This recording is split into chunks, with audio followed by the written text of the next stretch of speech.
오늘 본문의 이야기는 우리가 아주 잘 아는 이야기입니다. 가나안에 있는 여인과 그의 가정에 있는 괴로움. 이 다른 본문에서는 스로보닉의 여인 이런 표현으로 나오고 있는데, 이 여인과 이 여인의 가정에 있는 이 괴로운 문제, 아주 괴로운 이 자녀가 귀신이 들려서 정말 이렇게 좌우를 가늠하지 못하고 정말 불쌍한 인생, 절망의 인생, 희망이 없는 인생, 이 인생을 구원해 달라고 하는 이 여인의 요청 앞에 예수님의 묵묵부탁, 그리고 이후에 벌어지는 너의 소원대로 되리라. 여러분, 이 과정에 있는 이 사건이 정말로 진실로 하나님이 원하는 방식으로 이해가 되려면 이 사건과 병행되어 있는 또 다른 한 곳을 볼 필요가 있습니다. 그럴 때 이 본문은 더 의미를 부각하게 되어지는데, 여러분 예수님께서 이제 여러분 15장입니다. 예수님께서 보십시오. 15장 1절 한번 보겠습니다. 1절 시작. 그때 바리새인과 서기관들이 예루살렘부터 예수께 나와 이르되, 이렇게 되어 있습니다.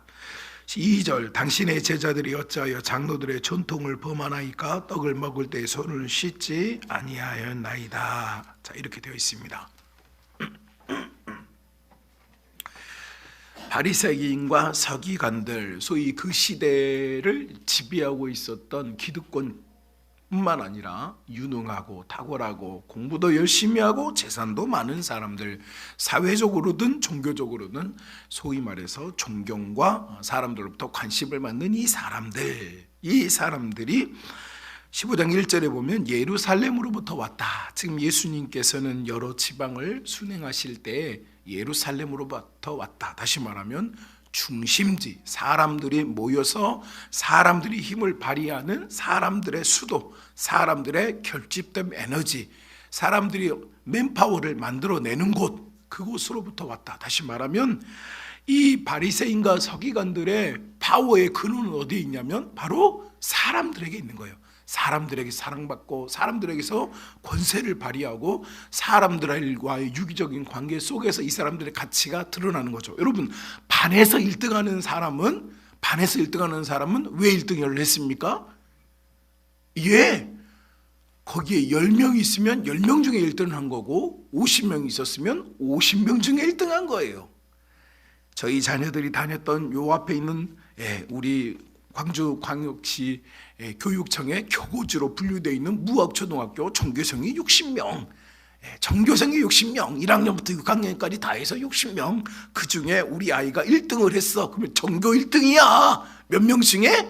60명 중에. 그런데 우리 아이들이 다녔던 강서초등학교 1학년 학생만 800명, 6학년까지 하면 8은 48, 4,800명 중에 전교 1등은 4,800명 중에, 이해가 되시죠? 네.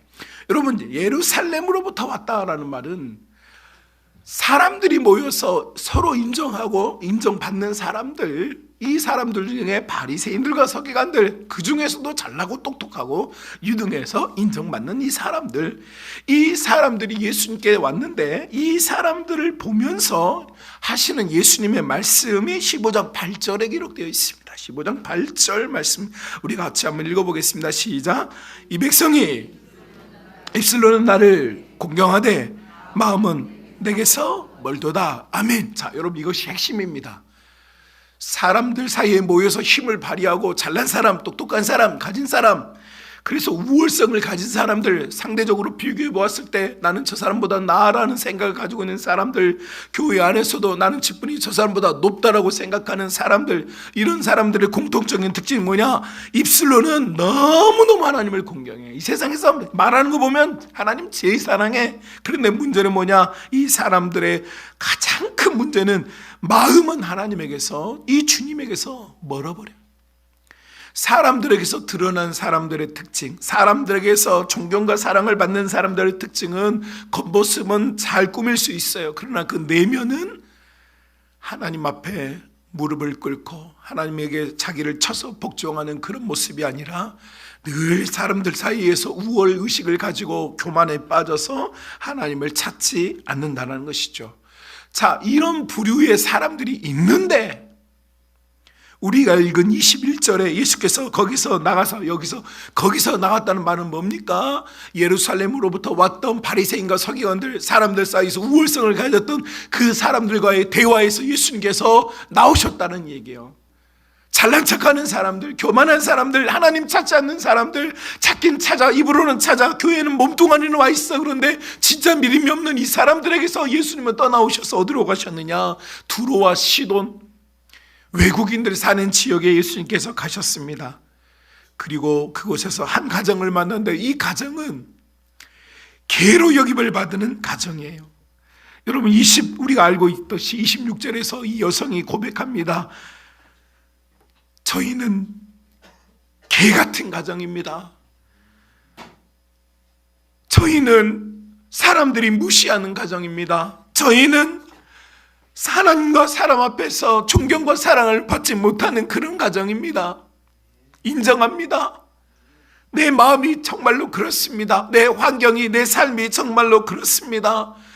여러분 앞서 있었던 예루살렘으로부터 왔던 바리새인과 서기관들은 그 행실은, 그 껍데기는 하나님을 찾고 예수님을 찾아서 왔지만 그들의 마음은, 그들의 믿음은 아무것도 아니었어요. 예수님은 그런 자들을 떠나서 오히려 자기를 개같이 여기고 나는 나의 인생은 망했구나, 나는 어렵구나, 나는 안 되는구나, 나는 그렇지 않아도 인생이 어렵고 힘든데 내 자녀까지, 내 다음 세대까지 망하게 되었구나, 희망이 없구나, 우리 아이들은 이렇게 공부도 못하고 국영수도 못해서 도대체 이 아이들이 도대체 뭘 먹고 살까? 불에도 넘어지고 물에도 넘어지는 이 아이를, 좌우를 군말하지는 못하는 이 아이를, 우리의 자녀들을 어떻게 하면 좋을까? 귀신 들린 것처럼 저렇게 무슨 말인지 못하고 알지 못하고 떠들어대는 저 아이를 어떻게 하면 좋을까? 가슴을 치고 하나님 나는 망했습니다. 내 인생은 망했고 내 자녀까지 지금 망하게 됐습니다. 여러분 이렇게 마음이 다 무너진 사람, 다 무너져버린 이 가정, 우리 예수님께서는 이런 사람들을 찾고 계신 줄로 믿으시길 주님으로 축복합니다. 여러분 이런 믿음, 이런 마음이 있을 때, 이런 마음 가지고 예수님 찾아오셨을 때에 예수님께서 하시는 말씀, 너의 소원대로 되리라. 너의 소원대로 되리라. 사랑하는 믿음의 가족 여러분, 예수님이 찾으시는 신앙인, 예수님 찾으시는 성도는 이 세상에서 예쁜 옷 입고 좋은 차 타고 거들먹거리는 그런 사람들 아닙니다. 물론 부가 잘못됐다는 게 아니에요. 그 부가 자기를 치장해버려서 더 이상 예수님의 필요가 없어진 사람들, 병원에 아프면 병원에 가면 되고 어려운 일 만나면 잘 될 거야 라고, 소위 조엘 오스틴이 말한 것처럼 긍정의 힘이라고 하는 마인드 컨트롤하는 사람들, 하나님을 믿음의 대상에 보는 것이 아니라 다른 이타 종교들처럼 믿음의 대상이 아닌 의지적 존재로 보는 것, 여러분 이것이 사람들의 잘못된 신앙, 잘못된 껍데기만 남아있는 예루살렘들 출신들. 그러나 우리 하나님은 난 망했구나, 내 자녀도 망하게 됐구나 라고 우는 사람들, 이 사람들에게 관심이 있고 그 자녀들에게 우리 하나님께서는 너의 믿음대로 너의 소원대로 되리라 라고 응답하여 주시는 줄로 믿습니다. 내가 예루살렘 출신이 아니라 내가 두로와 시돈 내 여인처럼, 이 수로보닉의 여인처럼 나는 망하게 되었구나라고 여러분 탄식하고 고백하는 사람들의 음성에 우리 주님은 민감하게 응답한다는 이 사실이 여러분 이 송년 특세 마지막 날 여러분의 심령과 영혼을 꿰뚫을 수 있기를 주님의 이름으로 축복합니다. 하나님께서 지금 온 땅을 두루 살피십니다. 온 땅을 두루 살피사 전심으로 하나님께 얼굴을 구하는 자들에게 우리 하나님은 그 사람들을 지금 통하여서 지금 일하고 계십니다. 여러분 지금 이 시간에도요, 언제나 믿음 가지고 하나님 살려주세요라고 울며 불고 기도하는 하나님의 자녀들이 있습니다. 하나님은요, 거대한 예배당, 숫자가 많은 예배당, 조명이 화려한 예배당, 좋은 음향에 있는 예배당에 일하는 분이 아니십니다. 우리 하나님은요, 마음이 찢어지고 가난하고 외롭고 슬프고 하나님 없으면 안 된다고 말하는 그곳에서 일하시는 분인 줄로 믿습니다. 그래서 우리 아버지가 좋은 아버지인 겁니다. 그래서 우리 아버지가 선하신 아버지인 것입니다. 우리 하나님은 우리의 마음을 보십니다. 우리가 걸치고 있는 옷이 얼마짜리인지는 하나님은 관심이 하나도 없습니다. 하나님은 내 마음이 얼마나 어려운지, 내 마음이 얼마나 괴로워서 하나님을 찾는지에 관심이 많으신 분이에요. 하나님의 생각이 이러니까 우리는 복된 것입니다. 우리의 꿈과 소원이 이루어질 가능성이 높아지는 것입니다. 그러나 우리가 미련하고 자고하여서 교만하여서 깨닫지를 못하면, 여러분, 우리가 아무리 잘난 척을 해도 응답이 없고 부르짖어도 헛소리 같고 기도했는데 울리는 꽹과리처럼 돼버리는 것입니다. 이유는 간단합니다. 이유는 한 가지입니다. 하나님은 마음을 보십니다. 심령을 꿰뚫으시는 하나님의 불꽃 같은 눈동자가 자녀들을 보는 것입니다. 여러분, 너무 제가 목회하는 동안 참 재미있는 현상을 보는데, 여러분, 하나님께서 기도를 진짜 잘 들어주는 사람들의 공통적인 특징 두 가지가 있습니다. 첫 번째는 하나님은 어린아이들의 기도를 진짜 잘 들어주세요. 진짜예요. 어린아이들이 아무 생각 없이 하는 기도를 우리 하나님은 기뻐하시고 받아주세요. 왜인 줄 아십니까? 거기에는 계산이 없어요. 계산이 없어요. 그냥 구하는 거예요. 그러니까 하나님은 그걸 기뻐하세요. 그래서 받아줘 버리세요. 받아줘 버려. 제가 가까이 알고 지내는 CCC 간사님이 계십니다. 여러분, CCC 간사들은 제가 다른 선교단체 간사들을 다 형편을 잘 알지는 못하지만 선교사님들처럼 개인 후원을 받아요. 개인 후원을. 본부에서는 도서비 정도 나오고 개인 후원을 받아서 생활을 하는데, 처음에 혼자 할 때야 혼자 쓰는데 뭔 문제가 있겠습니까? 저도 사람이 25만 원 받았을 때도 잘 먹고 잘 살았습니다. 아무 문제 안 돼요. 그런데 문제는 가정을 이루고 자녀가 출산하게 되면 간사님들이 너무 힘들어져요. 그런데 이 간사님이 저에게 간증 하나를 했는데, 이분이 이제 결혼을 하고 어떻게 생활하는데 아이를 낳았어요. 아이를 데리고 여러분 이제 이 월세방을 전전하는 게 이게 보통 일이 아니지 않습니까? 그러다가 이 아이가 이제 어느 정도 유치부 정도 됐는데, 마음속에 이 간사님이 아이고, 우리 아이를 위해서라도 그래도 정말 이렇게 이사 좀 하지 않고 아이를 월세방이 아닌 곳에서 좀 마음 편하게 애를 좀 키우고 싶다. 그래서 어떻게 하면 좀 그런 길이 열릴까 고민을 하고 기도를 하는데 응답이 없고 계속 고생만 해요. 그러니까 아기가 태어났을 때부터 유치부가 될 때까지 계속 인생이 고민. 때마다 절마다 2년마다 한 번씩 전셋집을 옮기고 월세방을 옮기고, 참 얼마나 인생이 어렵겠어요. 그런데 아이가 유치부 학생이 되었는데, 이 아이가 어느 날 전도사님의 유치부에서 예배를 드렸는데, 이 전도사님이 설교 중에 하나님께서는 믿음으로 기도하는 자의 기도를 응답해 주신다라고는 주제로 설교를 하셨고, 이 아이가 집으로 돌아와서 엄마 아빠하고 얘기를 하는데 이랬다는 거예요. 엄마 아빠, 저 오늘부터 기도합니다 그랬다는 거예요. 그래서 무슨 기도냐 그랬더니, 이제 우리는 마당이 있고 2층으로 된 집에서 강아지와 함께 살게 될 것을 믿습니다 그러더라는 거예요. 여러분, 이 기도는 응답되겠습니까? 안 될 것 같습니까? 현실적으로 안 되죠. 집불도 없는 이 가정이 어떻게 2층 집에 마당 있는 집에서 살 수 있겠습니까? 서울의 집값이 호락호락하지 않습니다. 그런데 이 말을 들은 이 간사님이 속으로 미안하다. 아빠를 그런 능력이 없다. 미안하다. 어디 작은 12평짜리 16평짜리 주공 아파트라도 들어갔으면 좋겠다. 지금은 복지가 많이 좋아졌지만 과거에는 그것도 안 되니까 그런 마음으로 그랬다는 거예요. 그런데 여러분, 그 해가 가기 전에 크리스마스 선물처럼 하나님께서 응답해 주셨는데, 정말로 2층 집에 마당이 있는 집으로 이사를 해버렸어요.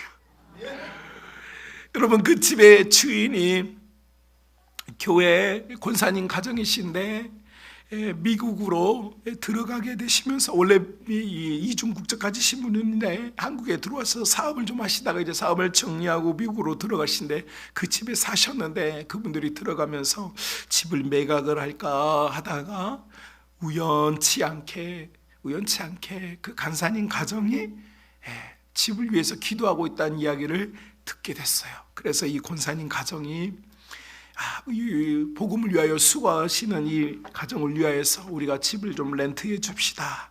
그런데 그 렌트에 전세 계약을 했는데 전세 계약금이 단돈 100만 원.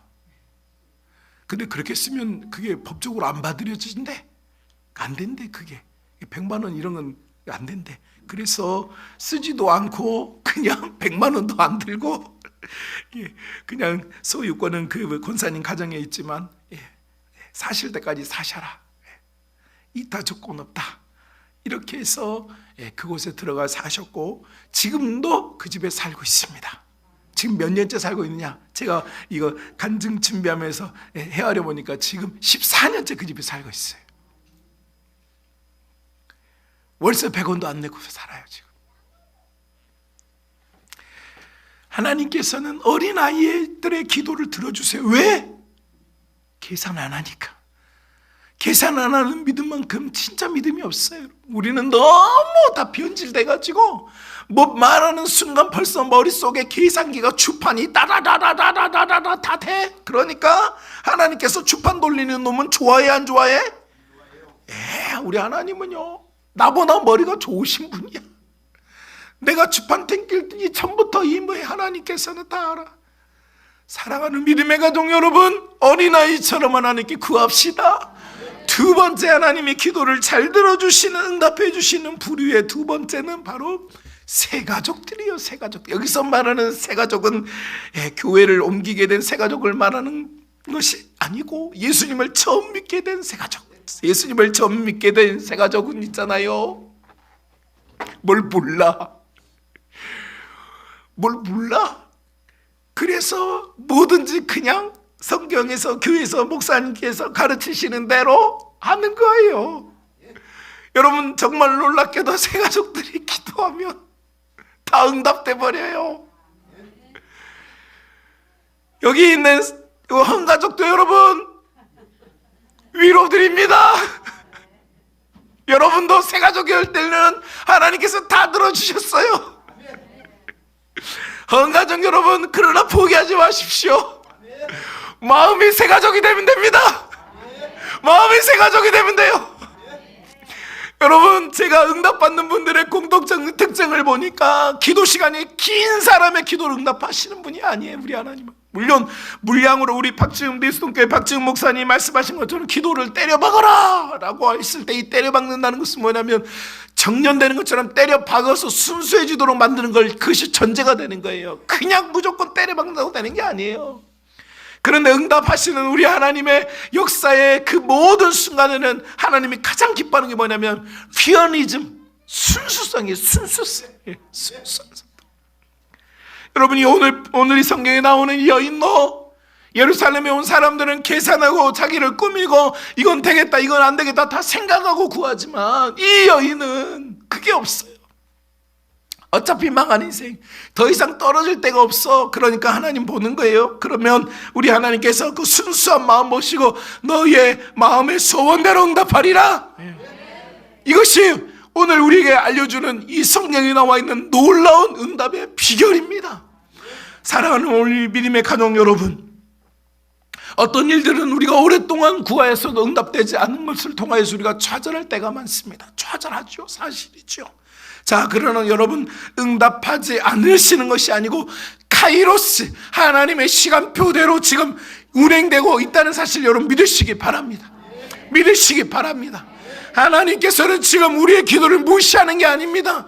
하나님께서는 지금 당신께서 기뻐하시는 그 타이밍에 이루어질 때에 그 일이 일어나도록 역사하고 있습니다. 물론 구하지 않는 자에게는 응답이 없습니다. 그러나 구하였어도 믿음으로 포기하지 않는 자에게는 우리 하나님께서 반드시 우리가 생각하는 것보다 더 큰 것으로 갚아주는 분이 우리 하나님인 줄로 믿습니다.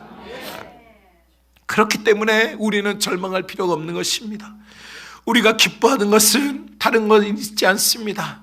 만약 하나님께서 우리의 가진 예루살렘이라고 하는 이 양념, 예루살렘이라고 하는 이 분장을 하나님이 기뻐하셨다면 여러분, 우리는 진짜 슬픈 사람이 되어버릴 것입니다. 그러나 우리가 유일하게 기뻐할 수 있는 것은, 하나님은 예루살렘으로 치장된 사람을 기뻐하는 것이 아니라 좌절하고 낙심하고 괴로운 사람들, 더 이상 나락으로 떨어질 데가 없는 사람들, 그래서 오직 우리 주님에게서만 응답을 기다리는 사람들, 그 사람들 속에서 지금도 불꽃처럼 일하고 계십니다. 얼마나 이것이 행복한 일인지 몰라요. 얼마나 기쁜 일인지 몰라요. 제가 사역했던 내수동 교회는 지금 한국 교회를 이끌어가는 좋은 목회자분들을 많이 배출한 교회입니다. 지금 우리 교단에서 가장 대형 교회, 우리 총신대학교 총장님부터 비롯해서 지금 우리 총회장, 지금 다 내수동 출신이신데, 여러분 1년에 한 번씩 이분들이 모여서 식사를 합니다. 내사모라고 그 공동체 출신들이 모여서 식사를 하는데, 저도 거기서 이렇게 대학부 목회자였기 때문에 꼽살이 껴가지고 저 뒤쯤에 앉아가지고 식사를 하는데, 제가 그 교제하는 자리에서 배운 것이 있습니다.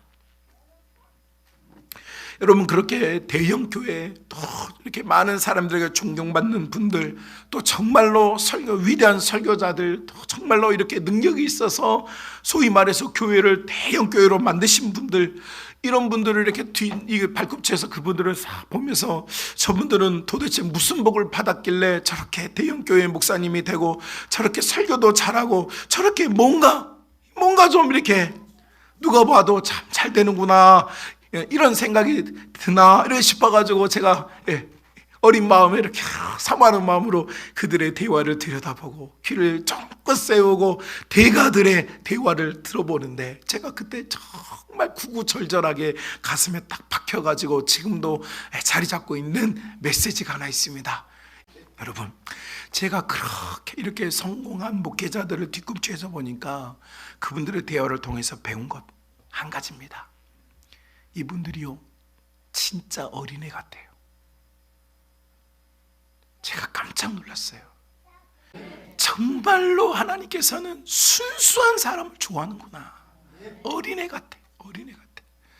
막 대형 교회를 이끄니까 뭔가 카리스마가 있고 뭔가 그냥 그게 아니에요. 애들 같아. 그리고 막 아이들처럼 막 보면 자기 교회에 다 막 세가 막 벌써 몇만 명인들 교회인데, 지역사회 다 대형 교회인들인데도 자기 교회 이야기하는 사람 아무도 없어. 다 예수님 얘기만 하는 거예요. 하나님의 나라에 대한 이야기, 하나님께서 어떻게 일하시는지, 우리 하나님께서 어떤 성도를 어떻게 사랑하시는지 막 이런 이야기 하는데, 제가 귀에 듣고 들으면서 정말 배웠어요. 그리고 정말로 전 그것 가슴에 지금 안고 살아요.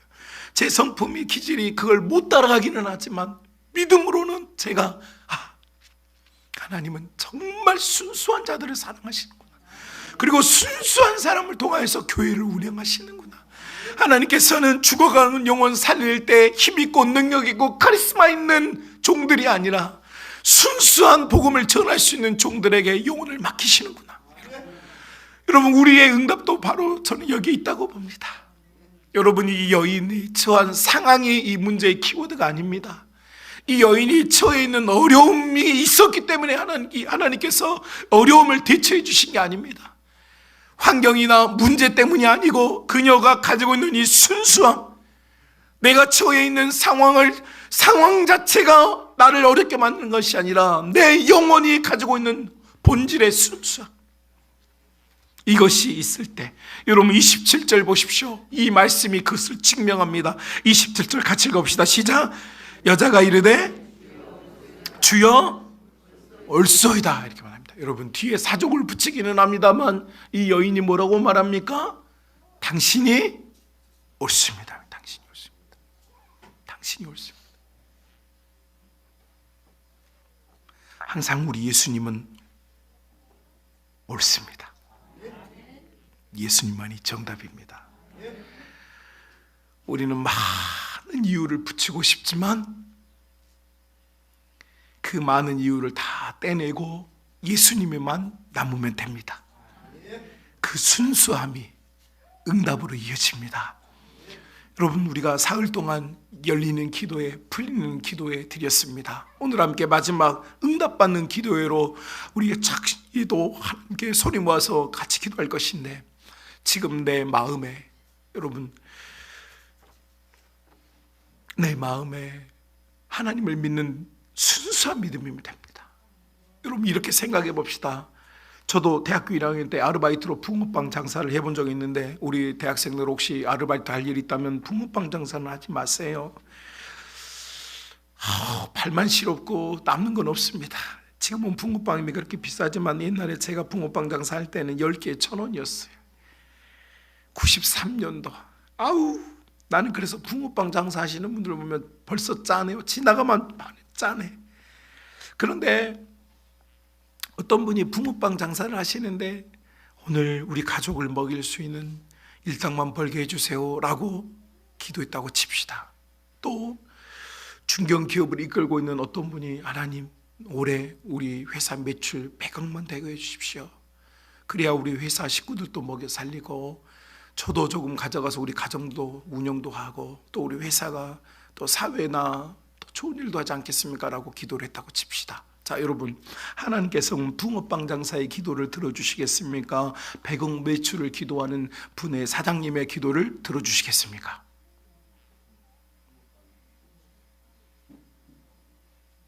누구의 기도를 들려줄까요? 여러분, 하나님께서는요, 믿음으로 구하는 자의 기도를 들어주십니다. 여러분, 하나님은요, 붕어빵 장사라고 들어주는 게 아니에요. 하나님은요, 100억 매출 원한다고 하나님 안 들어주는 게 아니에요. 하나님께서는요, 믿음으로 구하는 자의 기도를 들어주세요. 여러분, 우리가 하나님을 오해하고 착각하면 안 돼요. 삶이 어렵다고 하나님 응답하는 분이 아니에요. 우리 하나님은요, 마음이 진실한, 마음이 순수한, 마음이 하나님께만 의존하는 자의 기도를 들어주시는 거예요. 이것이 우리의 희망 아닙니까? 이것이 우리의 기쁨인 줄로 믿습니다. 그래서 오늘 이 아침에 사랑하는 믿음의 가족 여러분, 다른 모든 환경의 차제를 모두 다 내려놓고 여러분이 순수한 마음으로 우리 주님께 구할 때에 여러분의 소원이 응답받는 역사가 지금 이 시간부터 시작될 줄로 믿습니다. 믿음을 가지고 나아갈 때 우리 하나님 일하고 계실 줄로 믿습니다.